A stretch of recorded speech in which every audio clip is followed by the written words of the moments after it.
नमस्कार मुलींनो, आज आपण समुद्र कोंडून पडलाय या कवितेवरील संपूर्ण स्वाध्याय आणि कृती आपल्याला समजून घ्यायची आहे. तर आपण सगळ्यांनी मराठीचं पुस्तक समोर ठेवावं आणि समुद्र कोंडून पडलाय या कवितेवरील संपूर्ण कृती समजून घ्याव्यात. कृती 1 अ. खालील शब्दसमूहाचा अर्थ स्पष्ट करा. खालील शब्दसमूहाचा अर्थ स्पष्ट करा. पहिला शब्दसमूह आहे उंचच उंच पण अरुंद बालपण. या शब्दसमूहाचा अर्थ पुढीलप्रमाणे: किनाऱ्यावरच्या टोलेजंग इमारतीच्या 32व्या मजल्यावरील मुलाला समुद्र हताशपणे पाहतो. त्याच्या मनात विचार येतो की शहर उंचच उंच इमारतीने नटलंय, पण त्यात बालकाचे बालपण मात्र खुजे झाले. माती त्याच्यापासून दुरावलेली आहे, त्यामुळे त्याचे बालपण निमुळते, टोकदार आणि अरुंद झालेले आहेत. हा झाला या पहिल्या शब्दसमूहाचा अर्थ. दुसरा शब्दसमूह आहे डोळ्यात उतरलेलं थकव्याचं आभाळ. डोळ्यात उतरलेलं थकव्याचं आभाळ. या शब्दसमूहाचा अर्थ पुढीलप्रमाणे: समुद्र जेव्हा उत्तुंग इमारतीच्या 32व्या मजल्यावर अडकून पडलेल्या एका निरागस बालकाला पाहतो, तेव्हा त्याला बालकाच्या बालपणाची खरी खंत वाटते. त्याचे बालपण खुजे होत चालले याची मनस्वी काळजी वाटते. त्रासून तो हताशपणे बालकाकडे पाहतो आणि समुद्राच्या डोळ्यात आभाळभर थकवा उतरतो. हा झाला या दुसऱ्या शब्दसमूहाचा अर्थ. तिसरा शब्दसमूह आहे स्टेशनवरल्या बाका एवढं मुलाचं बालपण.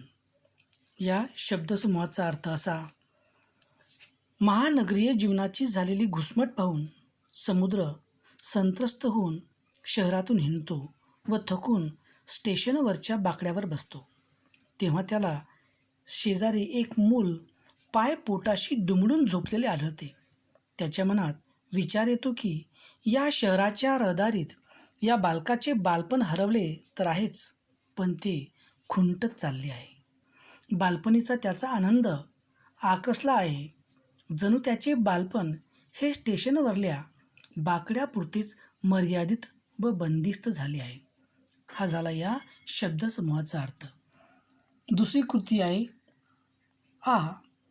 कारणे लिहा. पहिलं कारण आहे असं: कवीला समुद्र संत्रस्त वाटतो, कारण समुद्र गगनचुंबी इमारतीच्या गजाआड कोंडून पडलाय. हा झाला पहिला कारण. दुसरं आहे समुद्र अस्वस्थ होतो. याचं कारण असं: तो घुसमटलेल्या शहराच्या आयुष्यांचा चिंताग्रस्त होऊन विचार करतो. तिसरं आहे समुद्र शिणून जातो.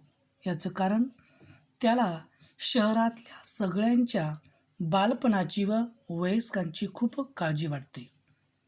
ही झाली कारणे लिहा. कृती 2 अ. तक्ता पूर्ण करा. तक्ता पूर्ण करा.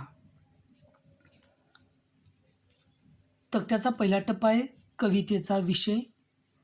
दुसरा तक्ता आहे कवितेची मध्यवर्ती कल्पना आणि तिसरा तक्ता आहे मनाला भिडणारे शब्दसमूह. तर पहिल्या तक्त्यामध्ये कवितेचा विषय आक्रसून गेलेल्या महानगरीय जीवनाची शोकांतिका. हा आहे कवितेचा विषय. पुन्हा सांगतोय, आक्रसून गेलेल्या महानगरीय जीवनाची शोकांतिका. हा झाला कवितेचा विषय. दुसरा तक्ता आहे कवितेची मध्यवर्ती कल्पना. यामध्ये तुम्हाला कवितेची मध्यवर्ती कल्पना अशी: समुद्र हे जीवनाचे प्रतीक आहे. महानगरीय जीवनाची घुसमट आणि माणसांची होत असलेली नगण्य अवस्था पाहून समुद्र चिंताग्रस्त झालेला आहे. ही झाली कवितेची मध्यवर्ती कल्पना. आणि तिसरा तक्ता आहे मनाला भिडणारे शब्दसमूह.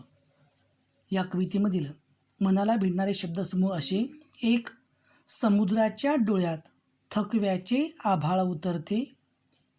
आणि दुसरा शब्दसमूह आहे मुलाचे बालपण स्टेशनवरल्या बाका एवढे. हे आहे या कवितेमधले मनाला भिडणारे शब्दसमूह. दुसरी कृतीमधील आ, चौकटी पूर्ण करा. कृती दुसरी आ, चौकटी पूर्ण करा. कवितेतील समुद्राने केलेल्या मानवी क्रिया. कवितेतील समुद्राने केलेल्या मानवी क्रिया ह्या 4 चौकटी तुम्हाला पूर्ण करायच्या आहेत. पहिल्या चौकटीत पिंजारलेली दाढी व झिंज्या. दुसऱ्या चौकटीत शहरातल्या रस्त्यावरून व वस्त्यामधून हिंडतो. तिसऱ्या चौकटीत हातावर डोके ठेवून अर्धमिटल्या डोळ्यांनी पाहतो. आणि चौथ्या चौकटीत लिहायचं आहे समुद्र खिन्न हसतो. ही झाली कवितेतील समुद्राने केलेल्या मानवी क्रिया. कृती 3, खालील ओळींचा अर्थ लिहा. खालील ओळींचा अर्थ लिहा. ओळी अशा आहेत: समुद्र अस्वस्थ होऊन जातो शहराच्या आयुष्याच्या विचाराने, तेव्हा तो मनातल्या मनातच मुक्त होऊन फिरू लागतो शहरातल्या रस्त्यांवरून वस्त्यांमधून. उशिरांपर्यंत रात्री तो बसलेला असतो स्टेशनवरल्या बाकावर. एकाएकी समोरच्या रुळावरील रहदारी पाहत हातावर डोकं ठेवून अर्धमिटल्या डोळ्यांनी. या ओळीचा अर्थ पुढीलप्रमाणे. ओळीचा अर्थ असा: माणुसकीहीन झालेल्या शहरी जीवनाचा विचार करून समुद्र बेचैन होतो. मनातल्या मनात मुक्तपणे वावरतो. शहरातल्या रस्त्यांवरून विमनस्कपणे हिंडतो. वस्त्यांमधून पायपीट करतो आणि अखेर उशिरा रात्रीपर्यंत स्टेशनवरच्या एकाएकी बाकड्यावर बसतो. समोरच्या गाड्यांची रहदारी निमूटपणे पाहत असतो. हातावर डोके ठेवून हतबल होऊन अर्धमिटल्या डोळ्यांनी हा महानगरीय रास पाहत असतो. हा आहे या प्रस्तुत ओळीचा अर्थ. कृती चौथी, काव्य सौंदर्य किंवा विचार सौंदर्य स्पष्ट करा. तुम्हाला या पुढील ओळींचा काव्य सौंदर्य स्पष्ट करायचा आहे. कवितेची ओळ आहे: त्याला आठवतं त्याच्याच शेजारी पाय मुडपून कसं बसं झोपलेलं एखादं मूल, ज्याचं बालपण स्टेशनवरल्या बाका एवढं, आणि त्याची त्याला कल्पना असावी की नसावी. या ओळीमधील विचार सौंदर्य तुम्हाला स्पष्ट करायचा आहे.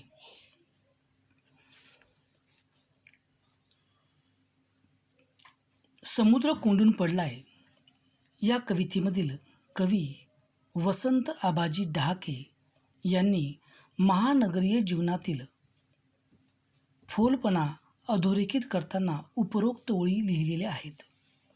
महानगरीय घुसमट व्यक्त करताना कवी समुद्राचे रूपक वापरतात. समुद्र म्हणजे अफाट जीवन. ते आज मिथिला शहरातील उत्तुंग इमारतीच्या गजाआड कोंडून पडले आहे. या विचारांनी अस्वस्थ झालेला समुद्र रात्री थकून स्टेशनवरच्या एकाएकी बाकड्यावर हताश होऊन बसतो. त्यावेळी त्याच्याच शेजारी त्याच बाकड्यावर एक मूल पाय छातीशी दुमडून झोपलेले त्याला आढळते. त्याच्या भविष्याचे चिंतित झालेला समुद्र त्याचे खुरटलेले बालपण त्या बाका एवढेच संकुचित असलेले जाणवते. पण झोपी गेलेल्या मुलाला या भयानक वास्तवाची कल्पना असावी की नसावी ही शंकाही समुद्राच्या मनात डोकावते. भविष्यकालीन पिढीचे बालपण महानगराच्या भगभगीत संस्कृतीत उजाड व सीमित झाले आहे. हा विचार हृदय हेलावून टाकणाऱ्या शब्दात कवीने सशक्तपणे मांडलेला आहे. हा झाला या ओळीचा काव्य सौंदर्य, विचार सौंदर्य. दुसरं काव्य सौंदर्य आहे आ, समुद्र खिन्न हसतो आणि शिनलेल्या पापण्या मिटून घेतो त्याला काळजी वाटते साऱ्यांच्याच बालपणाची वयस्कांच्या शहरातील. या ओळीचा भावसौंदर्य तुम्हाला स्पष्ट करायचं आहे. या ओळींचा भावसौंदर्य पुढीलप्रमाणे: महानगरीय दुरावस्था आणि घुसमट, समुद्र कोंडून पडलाय या कवितेत कवी वसंत आबाजी डहाके यांनी भावपूर्ण शब्दात चित्रित केलेली आहे. मूल्यहीन शहरी संस्कृतीच्या विचाराने त्रस्त झालेला समुद्र अपरात्री थकून भागून रेल्वे फलाटावरील एकाएकी बाकड्यावर विसावतो, तेव्हा त्याच बाकड्यावर एक मूल पोटाशी पायाची मोटकुळी करून झोपलेले त्याला दिसते. बालपण असे संकुचित झालेले पाहून समुद्र विषादाने उदास होऊन हसतो. जळजळणाऱ्या डोळ्यांवर दमलेल्या पापण्या मिटून घेतो. वयस्क शहरातील साऱ्या माणसांच्या बालपणाची त्याला घोर चिंता वाटू लागते. उगवत्या पिढीचे भविष्यकालीन खुटटलेले हे संकेत पाहून तो मनात हळहळत राहतो. स्टेशनवरच्या या चित्रदर्शी दृश्यातून कवीने समुद्राच्या मनातील विवंचना अचूक व भावपूर्ण शब्दात रेखाटली आहे. भविष्यकालीन निर्मळ जीवनाला शहरी संस्कृती मुकणार आहे, तिचा भावनिक रास डोळ्यात देखत पाहतानाची वेदना कवीने मूर्त केलेली आहे. असा या ओळीचं काव्यसौंदर्य, भावसौंदर्य आहे. कृती 5. प्रस्तुत कवितेतील खालील पद्यपंक्तींचे तुम्हाला रसग्रहण करायचे आहे. पद्यपंक्ती आहे: समुद्र कोंडून पडलाय गगनचुंबी इमारतीच्या गजानाड, तो संत्रस्त वाटतो संध्याकाळी पिंजारलेली दाढी झिंजा. हताशपणे पाहत असतो समोरच्या 32व्या मजल्यावरील मुलाकडे, ज्याचं बालपण उंचच उंच पण अरुंद झालंय आणि त्याची त्याला कल्पनाच नाही. समुद्राच्या डोळ्यात थकव्याचं आभाळ उतरत येतं आणि शिणून तो वळवतो डोळे. इमारतीच्या पलीकडच्या रस्त्यावर थकलेल्या माणसाची पाय, बसची चाकं. या ओळीचा तुम्हाला रसग्रहण करायचं आहे. सर्वप्रथम या ओळीचं आशय सौंदर्य पुढीलप्रमाणे: समुद्र कोंडून पडलाय या कवितेत कवी वसंत आबाजी डहाके यांनी समुद्र हे अथांग जीवनाचे रूपक घेऊन महानगरीय जीवनाची मूल्यहीनता आणि असंवेदनशीलता प्रकर्षाने दाहक शब्दात मांडली आहे. या संदर्भात उपरोक्त ओळीतून समुद्राची असहाय्य हतबलता अधोरेखित केली आहे. या ओळींचं, या काव्यपंक्तींचं काव्यसौंदर्य पुढीलप्रमाणे: किनाऱ्यावरील टोलेजंग उत्तुंग इमारतीच्या गजानाड, समुद्र म्हणजे पर्यायाने निर्मळ अथांग जीवन कैद झालेले आहे. संध्याकाळच्या वेळी अतिशय त्रासलेला समुद्र दाढी व झिंजा पिंजारून हताश झाला आहे. त्याला गगनचुंबी इमारतीच्या 32व्या मजल्यावर एक मुलगा दिसतो. त्या मुलाचा विचार करताना समुद्राला हे जाणवते की मुलाचे बालपण निमुळते, टोकदार आणि अरुंद म्हणजे खुजे झालेली आहे. याची त्या बालकाला कल्पनाच नाही. भौतिक प्रगतीची उंची आणि खुजी झालेली बाल्यावस्था यातील विरोधाभास समुद्राच्या लक्षात येतो. त्याच्या डोळ्यात अफाट थकवा येतो, म्हणून तो नजर वळवून इमारतीच्या पलीकडच्या रस्त्यावरचे माणसांचे रखडत चाललेले पाय व सुसाट पडणारी बसची चाकं पाहतो. तिथेही त्याला गती अधोगतीचे विचित्र चित्र दिसते. हे झालं या काव्यपंक्तीचं काव्य सौंदर्य. नंतर भाषिक वैशिष्ट्य. या काव्यपंक्तीचे भाषिक वैशिष्ट्य पुढीलप्रमाणे: या कवितेत कवीने मुक्त छंद योजला आहे. कवीने मुक्त शैलीतील विधानात्मक मांडणी करून महानगरीय वैफल्यग्रस्तता शब्दातून दर्शवली आहे. त्यामुळे गिरमिटाने ऊर्ध्वमूल पोखरत जावे तशी शब्दकळा हृदयाला थेट भिडते व व्याकुळ अनुभवांची प्रचिती येते. समुद्र चलत व गतिमान क्रियापदांमुळे समुद्राचा मानसिक प्रवास दृगोचर होतो. पिंजारलेले केस व दाढी या शब्दबंधातून समुद्राचे मानवीकरण करून भावनिक पातळीत कविता जाताना दिसते. उंचच उंच व अरुंद बालपण, डोळ्यात थकव्याचं आभाळ या प्रत्ययकारी प्रतिमातून आशयाचा विस्तार अधिक गडद झाला आहे. महानगरीय संवेदनेची ही मराठी कविता शहरी संस्कृतीचे दर्शन सार्थपणे घडवते. अशा प्रकारे या समुद्र कोंडून पडलाय या कवितेवरील संपूर्ण कृती आज आपण समजून घेतली आहे. पुन्हा पुन्हा हा व्हिडिओ तुम्हाला ऐकायचा आहे आणि ही कृती, आशय, सौंदर्य सगळं तुम्हाला समजून घ्यायचं आहे. पुन्हा भेटूया पुढच्या तासिकेत. तोपर्यंत धन्यवाद.